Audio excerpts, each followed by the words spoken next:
मैं भगवान विष्णु को नमन करता हूँ, जो इस सृष्टि के पालक और रक्षक हैं, जो शांतिपूर्ण हैं, जो विशाल सर्प के ऊपर लेटे हुए हैं, जिनकी नाभि से कमल का फूल निकला हुआ है, जो ब्रह्मांड का सृजन करता है, जो एक परमात्मा है, जो पूरी सृष्टि को चलाने वाले हैं, जो सर्वव्यापी हैं, जो बादलों की तरह सामले हैं, जिनकी आंखें कमल के समान हैं, वही समस्त संपत्तियों के स्वामी हैं। योगी उनको समझने के लिए ध्यान करते हैं। वे संसार में भय का नाश करने वाले हैं। सब लोगों के स्वामी भगवान विष्णु को मेरा नमस्कार। जय श्री हरि। हरे कृष्णा। आज के वीडियो में आप सुनेंगे गुरुवार बृहस्पति देव की पौराणिक व्रत कथा। प्राचीन समय की बात है। भारत में एक राजा राज्य करता था। वे बड़ा प्रतापी तथा दानी था। वे नित्य प्रति मंदिर में भगवत दर्शन करने जाता था। वे ब्राह्मण और गुरु की सेवा किया करता था।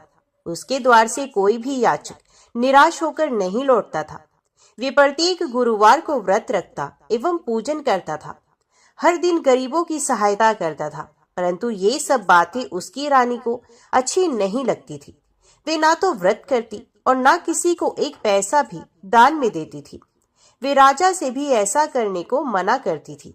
एक समय की बात है कि राजा शिकार खेलने वन को चले गए। घर पर रानी और दासी थी।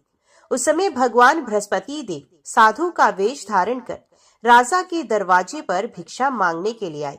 साधु ने रानी से भिक्षा मांगी तो वे कहने लगी कि हे साधु महाराज, मैं इस दान और पुण्य से तंग आ गई हूँ। इस कार्य के लिए तो मेरे पति देव ही बहुत है। अब आप ऐसी कृपा करें कि ये सारा धन नष्ट हो जाए तथा मैं आराम से रह सकूं। साधु रूपी बृहस्पति देव ने कहा कि हे देवी, तुम बड़ी विचित्र हो। संतान और धन से कोई दुखी नहीं होता है, इसको सभी चाहते हैं। पापी भी पुत्र और धन की इच्छा रखता है। अगर तुम्हारे पास धन अधिक है तो भूखे मनुष्यों को भोजन कराओ, पियाओ लगवाओ, ब्राह्मणों को दान दो, धर्मशालाएं बनवाओ, कुआं, तालाब, बावड़ी, बाग बगीचे आदि का निर्माण करवा दो तथा निर्धन की कुंवारी कन्याओं का विवाह करवा दो। साथ ही यज्ञ आदि क्रम करो। इस प्रकार के कर्मों से आपके कुल का और आपका नाम परलोक में भी सार्थक होगा एवं तुम्हें भी स्वर्ग की प्राप्ति होगी। परंतु रानी साधु की इन बातों से खुश ना हुई। उसने कहा, हे साधु महाराज, मुझे ऐसे धन की आवश्यकता नहीं जिसको मैं अन्य लोगों को दान देती फिरूं तथा जिसको रखने और संभालने में ही मेरा सारा समय नष्ट हो जाए। साधु ने कहा, हे देवी, यदि तुम्हारी ऐसी ही इच्छा है तो जैसा मैं तुम्हें बताता हूँ तुम वैसा ही करना। बृहस्पतिवार के दिन घर आंगन को गोबर से लिपना, अपने केशों को पीली मिट्टी से धोना, केशों को धोते समय स्नान करना, राजा से कहना कि वे हजामत करवाए, भोजन में मांस मदिरा खाना, कपड़े धोबी के यहाँ धुलने देना। इस प्रकार 7 बृहस्पतिवार करने से तुम्हारा सारा धन नष्ट हो जाएगा। ये कहकर साधु महाराज रूपी बृहस्पति देव अंतर ध्यान हो गए। रानी ने साधु के कहने के अनुसार 7 बृहस्पतिवार तक वैसा ही करने का विचार किया। साधु के बताए अनुसार कार्य करते हुए केवल 3 बृहस्पतिवार ही बीते थे कि उसकी समस्त धन संपत्ति नष्ट हो गई। भोजन के लिए दोनों समय परिवार तरसने लगा तथा सांसारिक भोगों से दुखी रहने लगे। तब राजा रानी से कहने लगा कि हे रानी, तुम यहाँ पर रहो, मैं दूसरे देश को जाता हूँ, क्योंकि यहाँ पर मुझे सभी मनुष्य जानते हैं, इसलिए मैं यहाँ पर कोई काम नहीं कर सकता। मैं परदेश जा रहा हूँ, वहाँ कोई काम धंधा कर लूंगा, शायद हमारे भाग्य बदल जाए। ऐसा कहकर राजा परदेश चला गया। वे वहाँ जंगल से लकड़ी काट कर लाता और शहर में बेचता। इस तरह जीवन व्यतीत करने लगा। इधर राजा के बिना रानी और दासी दुखी रहने लगी। किसी दिन एक समय भोजन मिलता और किसी दिन जल पीकर ही रह जाती। एक समय रानी और दासी को 7 दिन बिना भोजन के व्यतीत करने पड़े। तो रानी ने अपनी दासी से कहा कि हे दासी, यहाँ पास ही के नगर में मेरी बहन रहती है, वे बड़ी धनवान है, तो उसके पास जा और वहां से 5 से खाना मांग कर ले आ, जिससे कुछ समय के लिए गुजारा हो जाएगा। दासी रानी की बहन के पास गई। रानी की बहन उस समय पूजा कर रही थी। बृहस्पतिवार का दिन था। दासी ने रानी की बहन से कहा कि हे रानी, मुझे आपकी बहन ने भेजा है, मुझे 5 सेर भेजर दे दो। दासी ने ये बात अनेक बार कही, परंतु रानी की बहन ने कोई भी उत्तर नहीं दिया, क्योंकि वे उस समय बृहस्पतिवार की कथा सुन रही थी। जब दासी को रानी की बहन से कोई उत्तर नहीं मिला तो वे बहुत दुखी हुई। उसे क्रोध भी आया। वे लौटकर रानी से बोली, हे रानी, आपकी बहन बहुत ही घमंडी है। ये छोटे लोगों से बात भी नहीं करती। मैंने उससे कहा तो उसने कोई उत्तर नहीं दिया। मैं वापस चली आई। रानी बोली, हे दासी, उसका कोई दोष नहीं। जब बुरे दिन आते हैं तब कोई सहारा नहीं होता। अच्छे बुरे का पता विपत्ति में ही लगता है। जो ईश्वर की इच्छा होगी वही होगा। ये सब हमारे भाग्य का दोष है। उधर रानी की बहन ने सोचा कि मेरी बहन की दासी आई थी, परंतु मैं उससे नहीं बोली, इससे वे बहुत दुखी हुई होगी। अतः कथा सुन और भगवान विष्णु का पूजन समाप्त कर वे अपनी बहन के घर आई और कहने लगी कि हे बहन, मैं बृहस्पतिवार का व्रत कर रही थी। तुम्हारी दासी हमारे घर पर आई थी, परंतु जब तक कथा होती है तब तक हम लोग ना उठते हैं ना बोलते हैं, इसलिए मैं नहीं बोली। कहो दासी, क्यों गई थी? रानी बोली, बहन, हमारे घर में अनाज नहीं था। वैसे तुमसे कोई बात छिपी नहीं, इस कारण मैंने दासी को तुम्हारे पास 5 सेर भेजर लेने के लिए भेजा था। रानी की बहन बोली, बहन देखो, बृहस्पति भगवान सबकी मनोकामना पूर्ण करते हैं। देखो, शायद तुम्हारे घर में ही अनाज रखा हो। ये सुनकर दासी घर के अंदर गई तो वहां उसे एक घड़ा भेजर का भरा हुआ मिल गया। उसे बड़ी हैरानी हुई, क्योंकि उसने एक एक बर्तन देख लिया था। उसने बाहर आकर रानी को बताया। दासी अपनी रानी से कहने लगी, हे रानी देखो, वैसे हमको जब अन्न नहीं मिलता तो हम रोज ही व्रत करते हैं। अगर इनसे इस व्रत की विधि और कथा पूछ ली जाए तो उसे हम भी कर लिया करेंगे। दासी के कहने पर रानी ने अपनी बहन से बृहस्पतिवार व्रत के बारे में पूछा। उसकी बहन ने बताया, हे रानी, बृहस्पतिवार को सूर्य उदय से पूर्व उठकर स्नान करके बृहस्पतिवार का व्रत करना चाहिए, लेकिन उस दिन सर नहीं धोना चाहिए। बृहस्पतिवार के दिन में चने की दाल और मुनक्का से विष्णु भगवान को केले के वृक्ष की जड़ से पूजन करें तथा दीपक जलाएं। उस दिन एक ही समय भोजन करें। भोजन पीले खाद्य पदार्थ का करें तथा कथा सुने। इस प्रकार करने से गुरु भगवान प्रसन्न होते हैं, अन्न पुत्र धन देते हैं। इस तरह व्रत और पूजन की विधि बताकर रानी की बहन अपने घर लौट गई।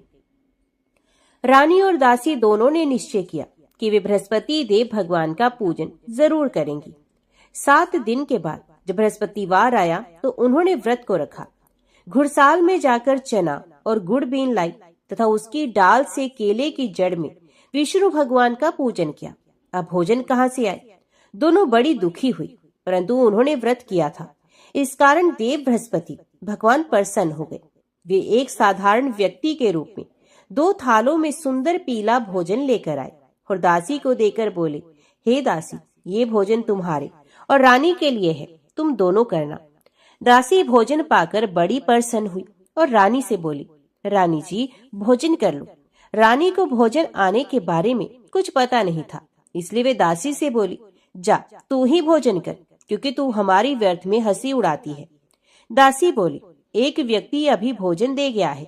रानी कहने लगी, वे भोजन तेरे लिए ही दे गया है, तू ही भोजन कर। दासी ने कहा, वे व्यक्ति हम दोनों के लिए 2 थालों में भोजन दे गया है, इसलिए मैं और आप दोनों ही साथ साथ भोजन करेंगे। फिर दोनों ने गुरु भगवान को नमस्कार कर भोजन प्रारंभ किया। उसके बाद से वे प्रत्येक बृहस्पतिवार को गुरु भगवान का व्रत और पूजन करने लगी। बृहस्पति भगवान की कृपा से उनके पास धन हो गया, परंतु रानी फिर पहले की तरह ही आलस्य करने लगी। तब दासी बोली, देखो रानी, तुम पहले भी इसी प्रकार आलस्य करती थी, तुम्हें धन के रखने में कष्ट होता था, इसी कारण सभी धन नष्ट हो गया।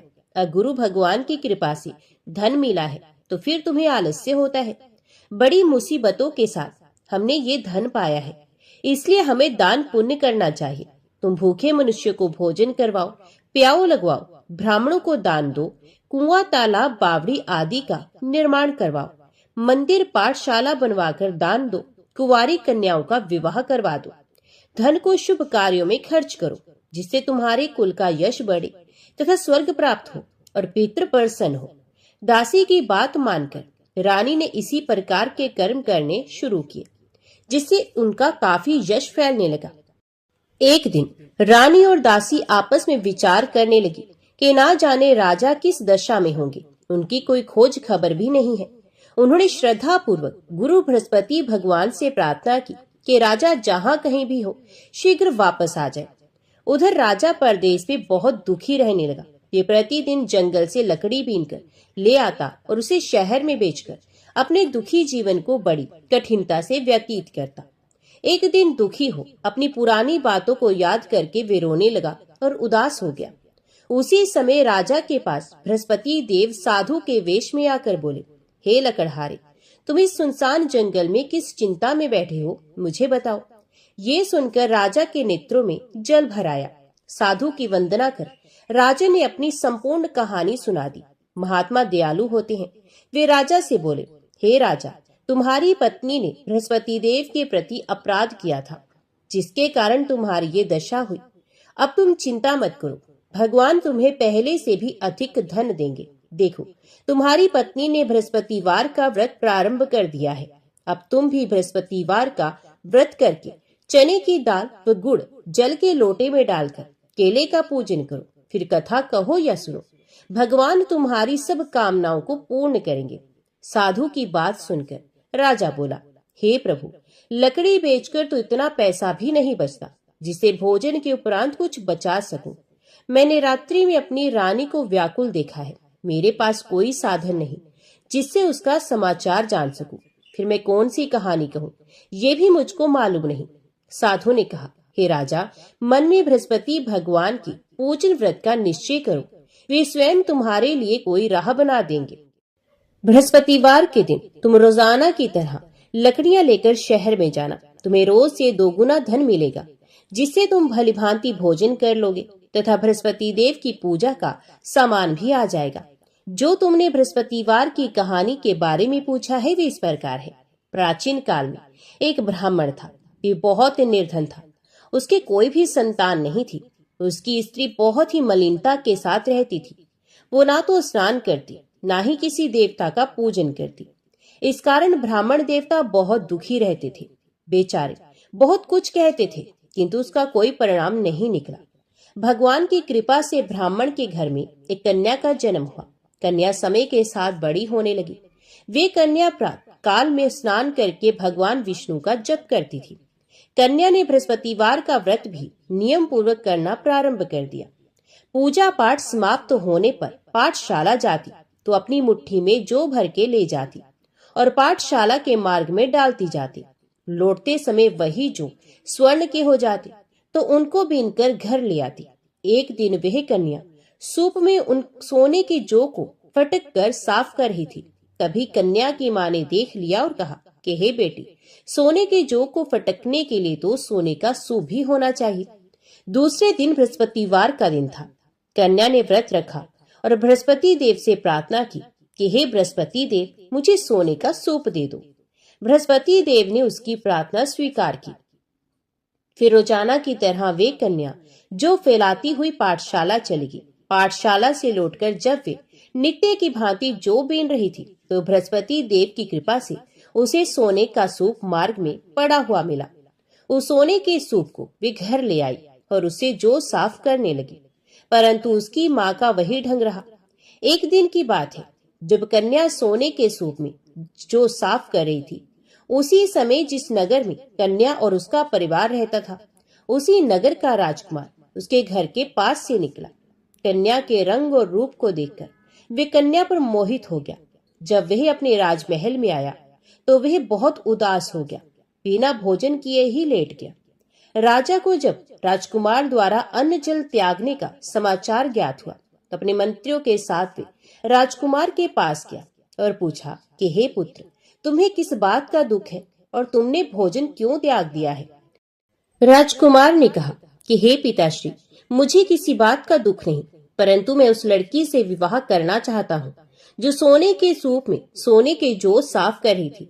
राजा ने कहा कि राजकुमार, आप उस कन्या का नाम और पता बताओ, मैं निश्चित रूप से तुम्हारा विवाह उसी कन्या से करवा दूंगा। राजकुमार ने राजा को उस लड़की के घर का पता बता दिया। मंत्री उस लड़की के घर गया। मंत्री ने ब्राह्मण के समक्ष राजा की ओर से निवेदन किया। कुछ ही दिन के बाद ब्राह्मण की कन्या का विवाह राजकुमार के साथ संपन्न हो गया। कन्या के घर से जाते ही ब्राह्मण के घर में पहले की ही भांति गरीबी का निवास हो गया। अब भोजन के लिए अन्न भी बड़ी मुश्किल से मिलता था। एक दिन दुखी होकर ब्राह्मण अपनी पुत्री से मिलने गया। बेटी ने पिता की अवस्था को देखा और अपनी माँ का हाल पूछा। ब्राह्मण ने सभी हाल कह सुनाया। कन्या ने बहुत सा धन देकर अपने पिता को विदा किया, लेकिन कुछ दिन के बाद फिर वही हाल हो गया। ब्राह्मण फिर अपनी कन्या के यहाँ गया और सभी हाल कह सुनाया। पुत्री बोली, हे पिताजी, आप माता जी को यहाँ ले आइए, मैं उन्हें वे विधि बता दूंगी जिससे आपकी सारी गरीबी दूर हो जाएगी। ब्राह्मण देवता अपनी स्त्री को साथ लेकर अपनी पुत्री के पास राजमहल में पहुंचे तो पुत्री अपनी माँ को समझाने लगी कि हे माँ, तुम प्रातः काल स्नान आदि करके भगवान विष्णु की पूजा करो तो घर की सब दरिद्रता और कष्ट दूर हो जाएंगे। परंतु उसकी माँ ने उसकी एक भी बात नहीं मानी। वे पहले की ही तरह प्रातः काल उठकर अपनी पुत्री की बची जूठन को खा लेती थी। एक दिन उसकी पुत्री को बहुत गुस्सा आया। उसने अपनी माँ को एक कोठरी में बंद कर दिया। प्रातः काल में अपनी माँ को कोठरी से बाहर निकालकर स्नान आदि के द्वारा पूजा पाठ करवाया तो उसकी माँ की बुद्धि ठीक हुई। इसके बाद उसकी माँ भी नियम से नित्य पूजा पाठ करने लगी और प्रत्येक बृहस्पतिवार को व्रत करने लगी। इस व्रत के प्रभाव से मृत्यु के बाद वे स्वर्ग को गई। ये ब्राह्मण भी सुख पूर्वक इस लोक का सुख भोग कर स्वर्ग को प्राप्त हुआ। इस तरह कहानी कहकर साधु बने देवता वहां से अंतर ध्यान हो गए। धीरे धीरे समय व्यतीत होने पर फिर बृहस्पतिवार का दिन आया। राजा जंगल से लकड़ी काटकर शहर में बेचने गया। उसे उस दिन और दिनों से अधिक धन मिला। लकड़हारा बने राजा ने चना गुड़ आदि लाकर बृहस्पतिवार का व्रत किया। उस दिन से उसके सभी कलेश दूर हो गए। परंतु जब अगले बृहस्पतिवार का दिन आया तो लकड़हारा बना राजा बृहस्पतिवार का व्रत करना भूल गया। इस कारण बृहस्पति भगवान नाराज हो गए।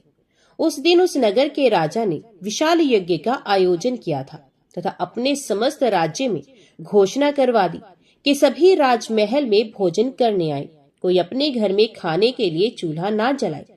इस आज्ञा को जो नहीं मानेगा उसको फांसी दे दी जाएगी। राजा की आज्ञा अनुसार राज्य के सभी वासी राजा के भोज में सम्मिलित हुए, लेकिन लकड़हारा कुछ देर से पहुंचा, इसलिए राजा उसको अपने साथ महल में ले गए। जब राजा लकड़हारे को भोजन करा रहे थे तो रानी की दृष्टि उस खूंटी पर पड़ी जिस पर रानी का हार लटका हुआ था। उसे हार खूंटी पर लटका दिखाई नहीं दिया। रानी को निश्चय हो गया कि मेरा हार इस लकड़हारे ने चुराया है। उसी समय सैनिक बुलवाकर लकड़हारे को जेल में डलवा दिया गया। लकड़हारा जेल में विचार करने लगा कि ना जाने कौन से पूर्व जन्म के कर्म से मुझे ये दुख प्राप्त हुआ, और जंगल में मिले उस साधु को याद करने लगा। उसी समय बृहस्पति देव साधु के रूप में प्रकट हो गए और कहने लगे, अरे मूर्ख, तुमने बृहस्पति देव का व्रत और पूजा नहीं की और सुख में उन्हें भूल गए, इसी कारण तुझे ये दुख प्राप्त हुआ। अब चिंता मत कर, बृहस्पतिवार के दिन जेल खाने के दरवाजे पर तुझे 4 पैसे पड़े मिलेंगे। उनसे तुम बृहस्पतिवार की पूजा करना तो तुम्हारे सभी कष्ट दूर हो जाएंगे। अगले बृहस्पतिवार उसी जेल के दरवाजे पर 4 पैसे पड़े मिले। राजा ने पूजा का सामान मंगवाकर कथा कही और प्रसाद बांटा। उसी रात्रि में बृहस्पति देव ने उस नगर के राजा के स्वप्न में आकर उससे कहा, हे राजा, तूने जिसे जेल में बंद किया है उसे कल छोड़ देना, वे निर्दोष है। राजा प्रातःकाल उठा और खूंटी पर हार टंगा देकर लकड़हारे को बुलाकर उस लकड़हारे से क्षमा मांगी और लकड़हारे बने राजा की योग्य सुंदर वस्त्र आभूषण भेंट कर उसे विदा किया। उस साधु की आज्ञा अनुसार राजा अपने नगर को चला गया। राजा जब नगर के निकट पहुंचा उसे बड़ा ही आश्चर्य हुआ। नगर में पहले से अधिक बाग, तालाब, कुएं और बहुत सी धर्मशालाएं, मंदिर आदि बने हुए थे। राजा ने नगर के एक व्यक्ति से पूछा कि ये किसका बाग और धर्मशाला है। तब नगर के उस व्यक्ति ने बताया, ये सब इस राज्य की रानी और दासी द्वारा बनाए गए हैं। राजा को आश्चर्य हुआ और गुस्सा भी आया कि उसकी अनुपस्थिति में रानी के पास धन कहाँ से आया होगा। जब रानी ने ये खबर सुनी कि राजा आ रहे हैं, तो उसने अपनी दासी से कहा कि हे दासी देख, राजा हमको कितनी बुरी हालत में छोड़कर गए थे।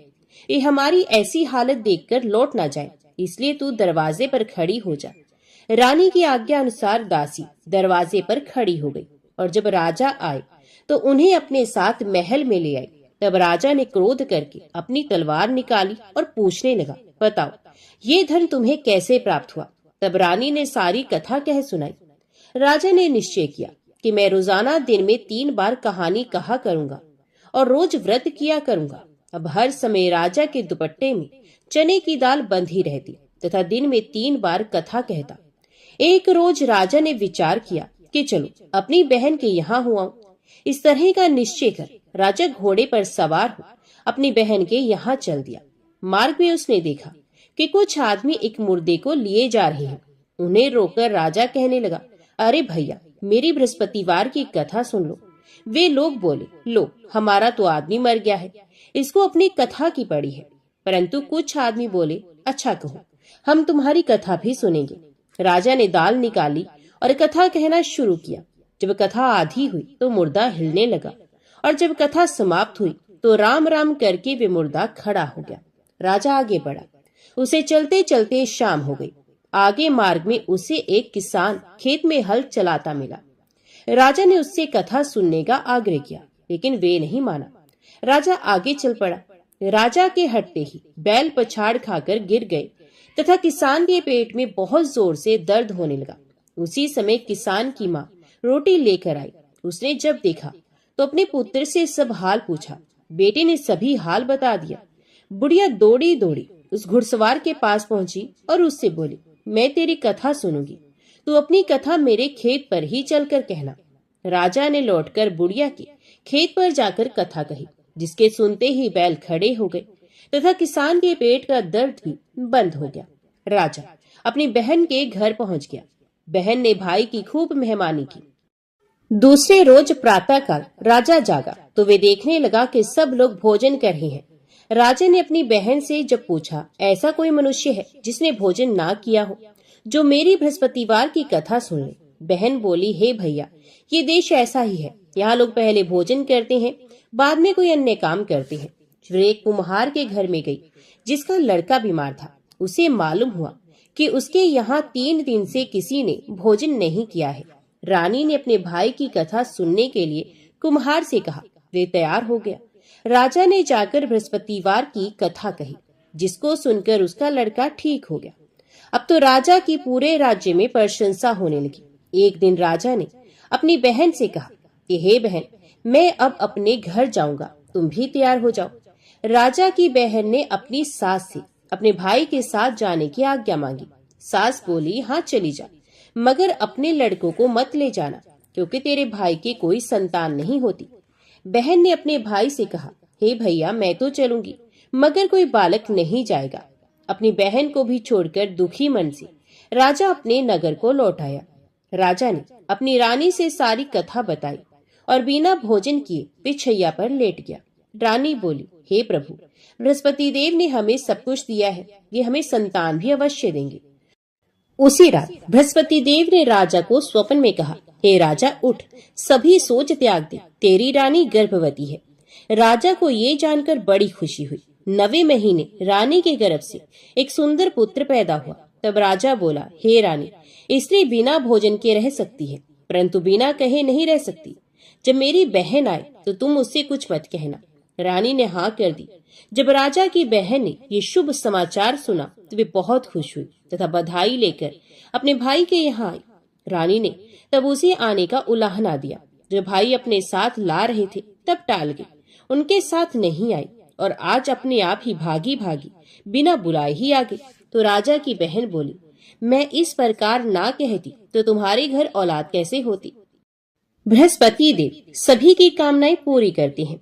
जो सद्भावना पूर्वक बृहस्पतिवार का व्रत करता है एवं कथा को पढ़ता है अथवा सुनता है और दूसरों को सुनाता है, बृहस्पति देव उसकी सभी मनोकामनाएं पूर्ण करती हैं, उनकी सदैव रक्षा करती हैं। जो संसार में सद्भावना से गुरु देव का पूजन एवं व्रत सच्चे हृदय से करते हैं, उनकी सभी मनोकामनाएं वैसे ही पूर्ण होती हैं जैसी सच्ची भावना से रानी और राजा ने बृहस्पति देव की कथा का गुणगान किया तो उनकी सभी इच्छाएं बृहस्पति देव जी ने पूर्ण की।